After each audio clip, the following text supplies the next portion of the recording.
Hello and welcome back to the Mountain West Insider Podcast here on the Field of 68 Media Network. My name is Rob Dauster. I have Jeff Goodman with me. In just a couple of minutes, we are going to hear from Kobe Sanders of Nevada, who had 27 points, 6 boards, 4 assists in his first game as a member of the Wolfpack as a grad transfer.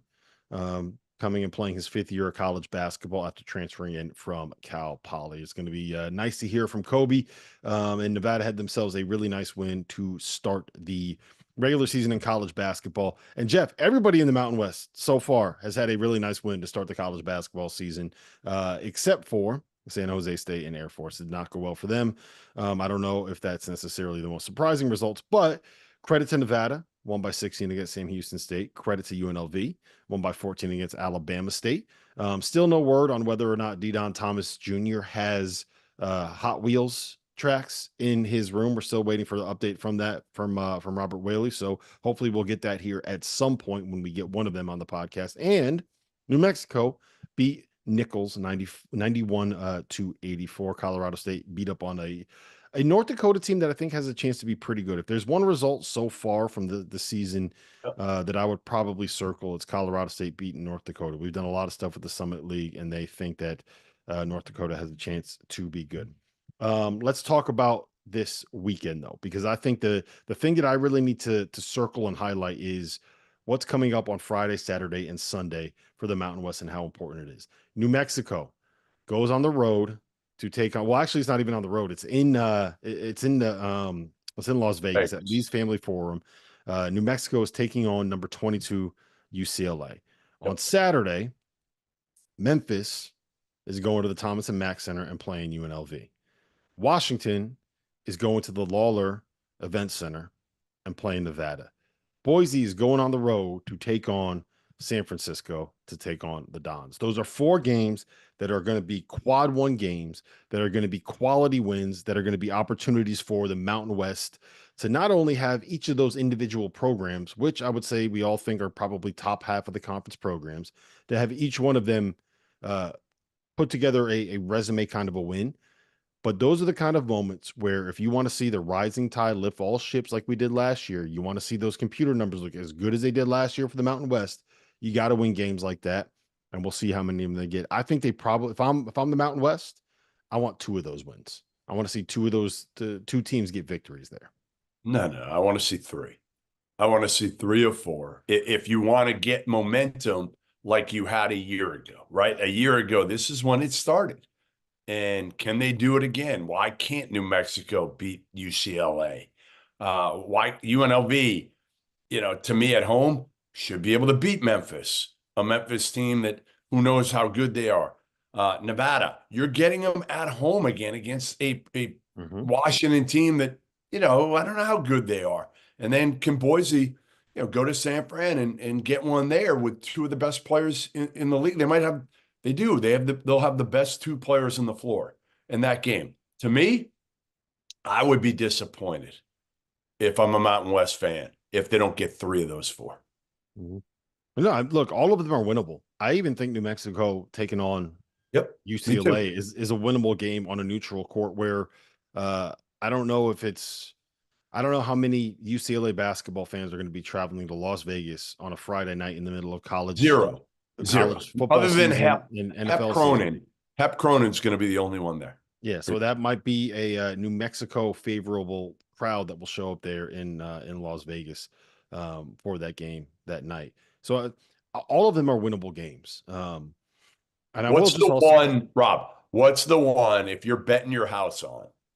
Give me the one that you feel best about of those 4. If you're the Mountain West, probably Washington at Nevada.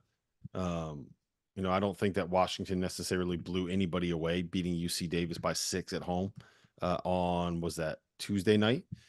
So I think that's one that if I'm Steve Alford, and they beat them last year, right? If I'm Steve Alford, I'm looking at that saying this is something that we have a very real chance to get. And then Memphis playing a true road game. I know that they beat Missouri the other night. Missouri coming off a season where they didn't win a single game. And I think Missouri still has not won a game in 2024 yet. And And so they go on Right. the road and they lost to Memphis. But there's been a lot of drama around that Memphis program and taking a team on the road to Las Vegas with a bunch of players that are going to have NIL money in their pocket. Uh, What are you they're saying? Are you saying they're going to be at the blackjack table before the game?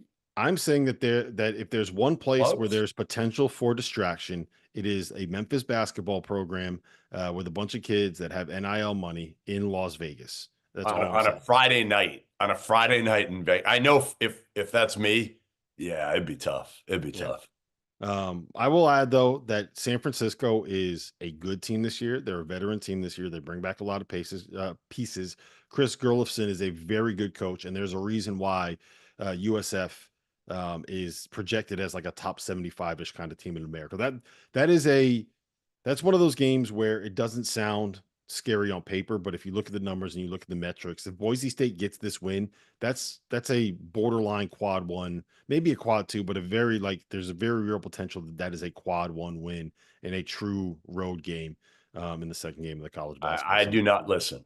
I usually I'll stand behind Tyson Degenhart and Omar Stanley in this one. I think they can go to San Fran and get this win. Now, again, they're going to need some help from some of these new guys, but I think they'll have the two best players on the floor. And to me, this is where it starts. This is, I'm telling you, Friday, Saturday are big, big nights for the Mountain West. Because again, okay, Air Force lost. They lost the game they shouldn't have lost, but they were pick last in the league. You Mm-hmm. never want a team to lose these bye games at home, right? Same thing with Tim Miles at home losing San Jose State in that one. But those are two teams that, frankly, again, nobody's picking to be NCAA tournament teams. You need your top, six, eight to do well and not suffer bad losses and then get some good wins. And this is pivotal to me if you want to get, four teams. Last year you got what, six? They're not going to get six again. But you want to get four teams in. That's the number to me if you're the Mountain West that you're really shooting for, 4 or 5. And these are four teams that all have a chance. Yeah, I agree. And I would be much more in on Boise State if Tyson Degenhart ever invites me on his podcast. But until then, I'm going to be the Boise State skeptic here on the Mountain West Insider podcast. Listen, let's get to Kobe Sanders. Fun interview here coming up with a guy that is currently the leading scorer in the Mountain West, Kobe Sanders. Let's hear from him right now. And now let me welcome on to the Mountain West Insider podcast, none other than Kobe Sanders, who went for 27 points, 6 rebounds, and 4 assists in Nevada's 91-75 season opening win against Sam Houston State. Kobe, 27, first game in the Mountain West, man. How'd it feel? It felt great. I mean, it just felt great to play in front of the home fans and then just finally get on the court and play someone else in a different jersey. Practices get a little long in the preseason, but it felt good to play against somebody, and it was shown. All of us played well, and I think it was a great first opener. So can we first go back to kind of when you put your name in the portal, your coach was let go at Cal Poly after last season. You've been there for obviously a while, and kind of take me through that process and how and why you ended up in Reno. It was a long process in a short period of time. A lot of research, a lot of phone on D&D because it was blowing up. But it was a lot of research, a lot of talking to coaches, finding out the best feel, and with only 1 year left, like it's hard to take a risk. So you want someone that's for sure, a winning culture. Coming where I came from, it was definitely for me to make it to the next level. I needed to prove that I could be a winner. So. Trying to find a winning culture. And I mean, when you got Coach Alford and Coach Noodles, it's really easy to find a family environment and a winning culture. Yeah, I wanted to kind of ask you about that. You guys obviously only won 4 games last season, 0-20 in the Big West, just 1-18 the year before that. How difficult was it to play on those teams and get yourself fired up when you're kind of going through some of those losing streaks, man? It's very hard. I mean, a lot of frustrated locker room incidents. A lot of butting heads, but just like going out playing the game I love. Finding the love in the game again. at the end of the day, this is what I love to do, and it's a job now. So just finding a way to find my love and go out there and give it my all every game, no matter what the outcome is. So again, the game you had last night was ridiculous. I mean, 27-6, 4 assists, a block, a steal. You did everything. But again, you won. You won. Like, to me, coming off the floor, after the season opener, it had to be this had to be the ultimate for you because of what Rob just said of like the losing, and it probably just almost gets like numbing to you, the losing. Most definitely. It sounds crazy, but this is my first win of 2024. So, Oh my God. yeah, it sounds crazy. So it was definitely a great feeling, to get that win in that column. That was the biggest thing, all the stats, was going to come with games and all that, but getting that dub was really the biggest thing for me. Now, I wanted to kind of ask you about the stats, right? Last season you averaged, I think it was 19 and a half points a game, which was a big leap from where you were as kind of a sophomore and a junior, right? And it feels like you've kind of carried that over into this season. Where did that development come from? Was that just more opportunities, more shots, or do you feel like there was some part of your game that really took a big leap heading into last season? I just feel like a lot of work in the off season, a lot of work during the season, obviously, but just every year you got have a different role. So just doing what the coach asks you to do, going out there playing my hardest. So I mean, the work's gonna pay. That's a big slogan I believe in, that the work's gonna pay off. So all that work building up, just having the opportunity now to show it is what really made the big difference. Did it surprise you, the opener, that you put up those numbers? Because, I mean, again, even at Cal Poly, you didn't put up those numbers. So to go up a level with a team that, again, has some really good pieces coming back, a lot of new guys as well, like most teams around the country. But did it surprise you at all, or did you kind of see this coming from the way the team had performed in the offseason leading up to the opener? I mean, having five guys on our team any given night that could have a game like that. So, I mean, it just depends on the night. So it was just my night that game. The next night it might be Xavier. The next night is Nick. The next night is Trey Coleman. You never know with our team. So I wasn't really surprised. It just happened to go that way. The stats is always going to work themselves out. I just went out there, played hard, and, played for my team. And that's how it ended up happening. Yeah, I wanted to ask you about Nick. He had, I think it was 26, 10, couple blocks, couple steals, couple assists. How good is he? Good is an understatement. Good is an understatement. I think he's great. I mean, that's my roommate, and I mean, in the transfer portal, I was looking at his highlights last year, and yeah, I thought, okay, he's good.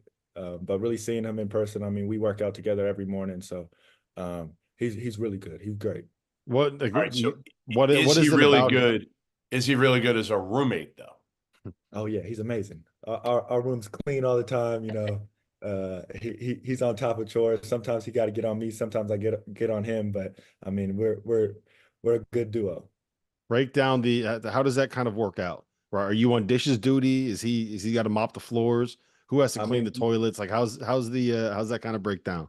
luckily we have separate bathrooms, so we don't got to worry about cleaning each other's toilets. But whenever we see something around the house that needs to get picked up, usually we do it. And I mean, if I leave some dishes out, he'll let me know, like, hey, can you get the dishes, whatever. So, you know, good combo. Who has a better taste in music? Me, obviously. I'd say he's a little more diverse, but I think I got him. What about you guys play like video games or anything like that? Not big video games, big movie watcher, TV show. What are You you know what binging else, now? Rob? What do you hold on? What are you binge watching now? I need a new show. Give me something. Right now, um, what did I just watch? You should be watching tape now. It's season. No, obviously, but I'm a big power person, so I just finished Ghost Part 2. So yeah, that's what I'm on right now. How's the clothing line? Clothing line, right? You're kind of good thing Rob didn't ask about the fashion of you and Nick. Yeah. How's the clothing line doing, and where do you get the idea to start that up and when?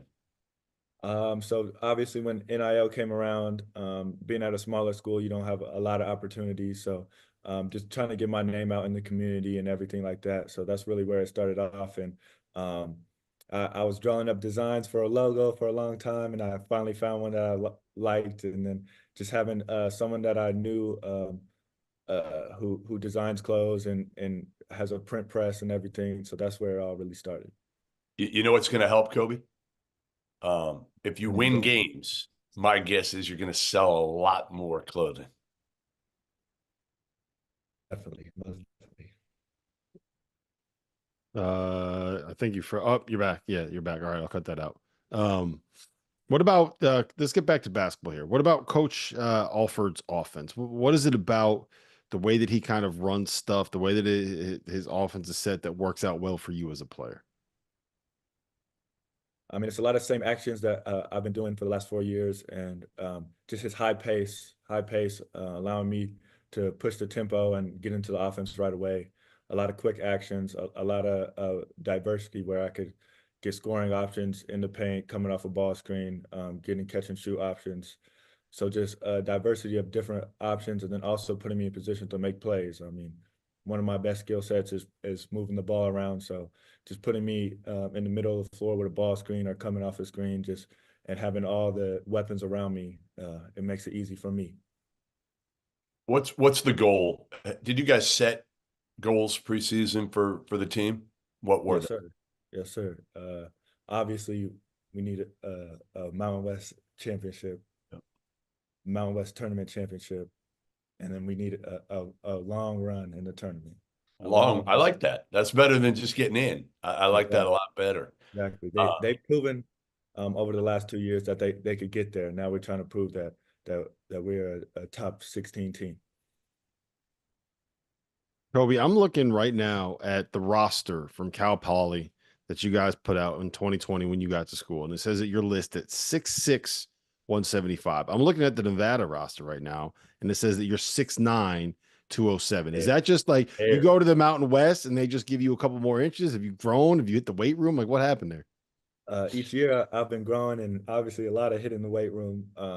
Coming in I was super skinny. I was probably 165 if we're honest. 6'6". So just obviously growing 2 inches helps, and then getting another one when I got here really helps. But a lot of weight room, a lot of protein, just a lot of hard work. Has that changed the way that you play at all? Getting a little taller? I wouldn't say getting a little taller, but definitely getting stronger changed the way I play. How? How? Just being able to absorb bumps, play inside the pivot a little more. I mean, at 6'6", 165, it was hard for me to bump off a senior in college. So now as a senior and I got the strength, it's a little easier for me. All right. So as Rob knows, I usually do a little bit of digging, Kobe. All right. And I got something for you here. Hit some people close to you, one person in particular. He said, ask Kobe about his 2 bunions. Who gave you that information? I don't know. I can't reveal my sources, man. Come on. Okay. But I got some okay feet. I got 2 bunions. I mean, it is what it is. I mean, some taping, does the job. Icing a lot, but yeah. You want to know who that is because that's cold, right? That's cold giving me that info. Yeah, that's cold. I know. Information out. It's cold. He also told me to ask about I think your heat hat. Does that help you? Now you know who it is. That helps me a lot. Okay. Yeah, no, most definitely, most definitely. I won't say any names, but yeah, I don't like that heat hat, but I had to wear it. What happened? I made a little bet with him about a Heat Bucks game, and he came up on top, so I had to wear a heat hat for around school for a couple weeks. Who are you a fan of? Who's your NBA team? I'm a Lakers fan. Kobe. I figured Kobe, growing up in California. Were you named after Kobe Bryant? Fun fact, I actually was named after the beef. After what? The beef? After the beef, Kobe beef. Really? No way. There's a restaurant that my parents like to go to called Kobe, and then they liked the name and the spelling. And then my mom had a kid in her class named Kobe, Coby. So they liked the name of of Kobe, but they liked the spelling of the restaurant. So that's how it really came. I like it. That's good. Yeah. Do you eat Kobe beef now? I mean, every once in a while, I wouldn't say it's my favorite, but yeah, I do. Fair It's enough. expensive, isn't it? Mm-hmm. Right. I mean, you got to get that NIL deal, you know. You keep I mean, going I for know you got it 27. already. Yeah, you keep going for 27, 6, and 4, and you're probably going to get that NIL money coming in. You'll be able to afford Kobe every single night. What's the biggest thing, Kobe, that if I said to you, you need to do this season? Obviously, your first game, you played great. But what's the one thing that you were coming into the season saying, like, you know, I got to do this year, or Alford's been on you to do that? Obviously, coming into the year, my biggest thing was winning. But outside of that, as my personal game, I'd say proving that I could guard 1 through 4. At the next level, they want to see me as a versatile big guard, be able to guard 1 through 4. So just proving that at a high level. Well, listen, Kobe, we appreciate you being here, man. The first guest on the Mountain West Insider podcast in the 2024-25 season. If you keep going for 27, 6, and 4 on a nightly basis, we're going to have you on again, man. And hopefully, sorry about the bunions. Yeah. Sorry about the bunions. It's okay. It's okay. Oh, I have to give him a call after this. Tell him, don't give out my information like that. Listen, Kobe, best of luck, man. Appreciate you being here. Thanks, man. So much.